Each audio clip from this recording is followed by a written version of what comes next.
E aí, pessoas, tudo certo? Hoje finalizamos a série sobre acessibilidade. Para isso, converso com vocês sobre os dois aspectos da acessibilidade, o programático e o atitudinal. É preciso que a gente pense aí quais são as regras, quais são as normas, quais são as condutas que são estabelecidas nos ambientes. Sejam esses ambientes as escolas, as empresas, a instituição chamada família, o comércio, enfim, todas as áreas da vida. Quais são essas regras? O que é que norteia essa convivência? As regras explícitas, como por exemplo um código de ética, e as regras que não estão explícitas, mas que são tão legítimas quanto. Por exemplo, numa instituição, na família, a gente sabe lá quais são as normas, né? Como é que aquela família se desenvolve no dia a dia do seu lar. Muitas dessas regras elas não são faladas, mas elas são sabidas. Afinal de contas, um olhar, um tom de voz, muitas vezes diz muito mais do que qualquer palavra escrita. Então, isso é a dimensão programática da acessibilidade. A dimensão atitudinal.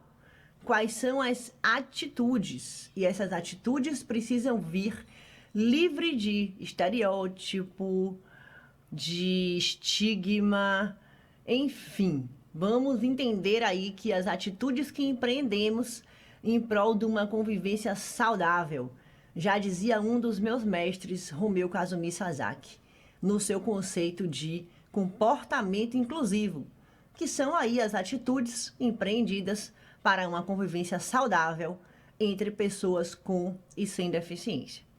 A partir desse conceito, trago aqui para vocês, para que nós possamos seguir dando aquele salto de qualidade, dando aquela expandida nas nossas ideias e na nossa observação de mundo, aspectos aí relacionados a comportamentos inclusivos. Como é que a gente lida com as pessoas com deficiência? Encontramos pessoas com deficiência, lidamos com essas pessoas, o que é que a gente sente? O que é que desperta em nós? A partir daí, como é que a gente age? Primeira coisa, falar diretamente com as pessoas com deficiência. Independente da deficiência que se apresente, falar com a pessoa com deficiência. E não com quem eventualmente esteja acompanhando ou até mesmo interpretando ou traduzindo, no caso do intérprete de Libras. Não tem coisa mais desagradável do que a gente chegar, por exemplo, numa loja e a pessoa, o vendedor, por exemplo, se dirigir a quem está nos acompanhando e perguntar do que ela gosta, que número ela veste, chegar num restaurante e o garçom falar o que é que ela quer beber, o que é que ela quer comer, e assim vai, mundo afora. Então, falar diretamente com a pessoa e não com quem eventualmente está acompanhando. Ajuda. Ajuda é preciso que seja perguntada se a pessoa quer ou não quer ajuda. Muitas vezes a gente quer ajudar e acaba atrapalhando, porque também, em muitas vezes, as pessoas com deficiência não estão precisando de ajuda. Então, antes de qualquer coisa, pergunta se quer ou se não quer ajuda. E se a resposta for positiva, pergunta como essa ajuda pode ser dada. Não subestimar e nem superestimar a capacidade de nós, pessoas com deficiência. Eu brinco que a gente migra de coitadinhos a gênios num piscar de olhos. Por quê? Se por um lado, eventualmente, não fazemos algo, somos coitadinhos. Mas se fazemos, nossa, é um gênio. E isso não é real, na verdade. Isso não é legal e não é real. É preciso que olhe as pessoas com deficiência como pessoas. Então, que sim, tem dificuldades e facilidades, né? Vão fazer ou não vão fazer algo e ponto. E aí, se a gente parte para a especificidade da deficiência, eu vou aqui bater essa bolinha com vocês. Na deficiência visual, pode falar palavras como ver, enxergar, olhar. Existe um constrangimento muito grande quando alguém fala assim: Melissa, você viu tal coisa? E aí a pessoa fica morta de vergonha, sem nenhum problema. Essas palavras existem e elas são usadas naturalmente. Importantíssimo na hora de ajudar uma pessoa com deficiência visual. Nunca, gente, nunca nos ajude nos puxando bengala fora. A maneira correta é, de novo, perguntar qual é a melhor forma. Porque se vocês nos puxam bengala fora, a gente perde completamente noção de direção, de espaço. E ao invés de ajudar, vai atrapalhar. Então, a maneira correta, digamos assim, tecnicamente correta, é colocar a nossa mão no cotovelo de quem está guiando. Enfim, a deficiência auditiva. Há um grande equívoco em achar que todo surdo é mudo. É importantíssimo estabelecer um contato visual com a pessoa que tem deficiência auditiva, porque se essa pessoa souber fazer a leitura labial, por exemplo, é preciso que esse contato visual seja estabelecido.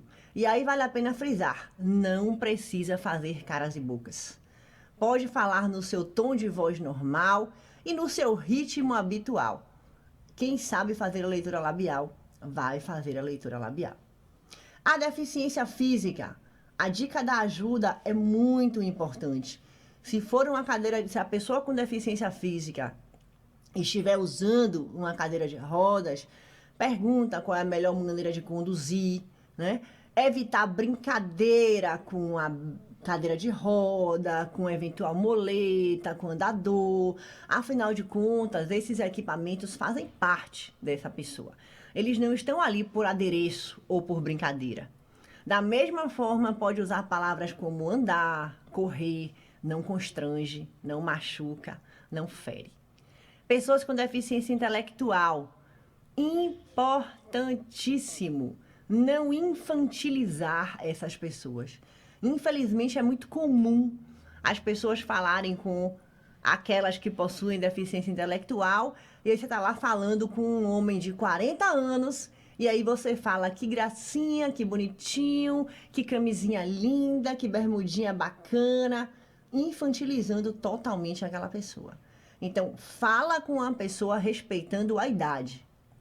É criança, fala como criança, é adolescente, fala como adolescente, é adulto como adulto. Essas são algumas dicas de convivência aí envolvendo pessoas que têm alguma deficiência. Vamos colocar em prática? Tudo com vocês. Um dia de cada vez, todo dia um pouquinho. A partir de então, espero que vocês aí, no seu dia a dia, exercitem essa mudança.